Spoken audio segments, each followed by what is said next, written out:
Hello again, I'm Brett Newton. I am a composer, orchestrator, and author, and I'm here with another video installment in my series and great works for wind band. Now today's piece is going to be a little unusual in that it's movie music. That's right, a piece of movie music for winds. Now, there's a few things that I absolutely love. One, the works of Jules Verne. I absolutely adore reading his novels, and I've read dozens of them. I'm more than just 20,000 Leagues Under the Seas. But today, we're going to be talking about something else I absolutely love, and that's the composer Bernard Herrmann. Now, somebody in the comments mentioned doing one of Herrmann's scores. And I thought, well, of course I'm going to do one of Herrmann's scores, but not the one that they suggested. They suggested Jason and the Argonauts. Today we're going to talk about Journey to the Center of the Earth. Oh, this is a great old movie from the 1950s, starring, what's his name? Mason. It'll come to me later. But anyway, a absolutely fantastic movie. Terrible interpretation of Verne's work, but it's fun nonetheless. And this is scored almost entirely for winds and percussion. There's a couple of tiny little cues in it that are for violins and violas, and they're just almost like incidental music. And if you take those couple out, the rest of it is winds and percussion and keyboards and harps. Let me run down the ensemble that Herrmann uses. Aside from the couple of very minor cues that uses a section of violins and violas, no basses or cellos, just violins and violas, here's what he uses. 4 B-flat clarinets and 2 bass clarinets, 4 bassoons and 2 contrabassoons. That's it for woodwinds, just clarinets and bassoons. 4 horns, 3 trumpets, 4 trombones, 4 tubas. The 4 pattern's going to become apparent. 4 timpani, 4 bass drum, 4 vibraphones, 4 cymbals, 4 suspended and 4 crash, 4 harps, 4 Hammond organs, and a full pipe organ. And then there's one more special visitor. One of these babies, a serpent, which oddly enough portrays the demonic lizard that shows up in the movie that's just a giant, I think it's like a South American tegu or something they just blow up on screen to make it look huge and hideous and like a dimorphodon.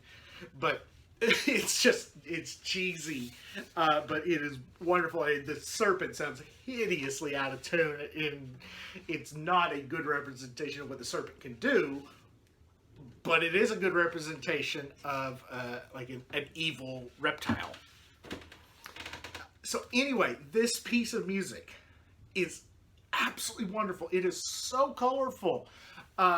You've got all the harps and vibraphones going together, and his chromatic and tonal language is really unlike any other composer. This is a piece I'd love to just sit down and analyze the score, just to look at what he's doing in his harmonies, because it's very unusual. Herrmann was a student of Percy Grainger, which can explain a lot of his eccentric orchestration choices, why he may write something like a wind band. In fact, there's a really fun little story I like telling when talking about Herrmann, is that one time when Herrmann was taking a lesson with Grainger just said, let's go downstairs, and there's a music store downstairs, and there's this jazz pianist playing. Let's go hear him. The jazz pianist is, of course, Duke Ellington. So you've got this moment where, the greatest wind band composer of the 20th century, the greatest film music composer of the 20th century, and arguably the greatest jazz musician of the 20th century are all in a room together, just jamming away, basically. So Herrmann has these really pretty wide influences, but his chromatic, tonal language is really unlike anybody else's.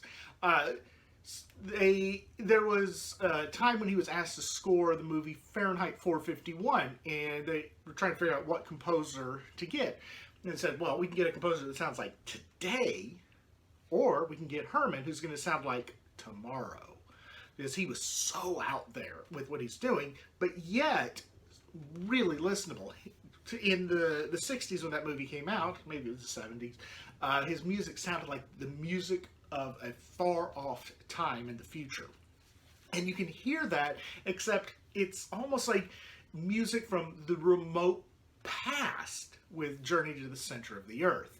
So I'm going to put a link down below to the suite from the movie. Now this is, I think, would be a great opportunity for some professional wind band to do a live to screen adaptation of it, where a wind band plays the score along to the original movie.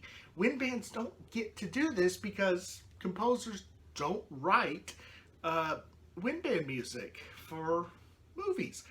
But here we've got a classic movie with essentially a wind band score that could be done really easily to have a score to picture. But anyway, let me know what you think. Have you watched the movie before?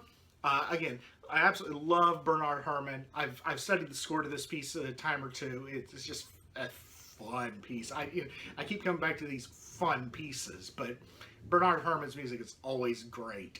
So let me know what you think, and as always, thanks for watching.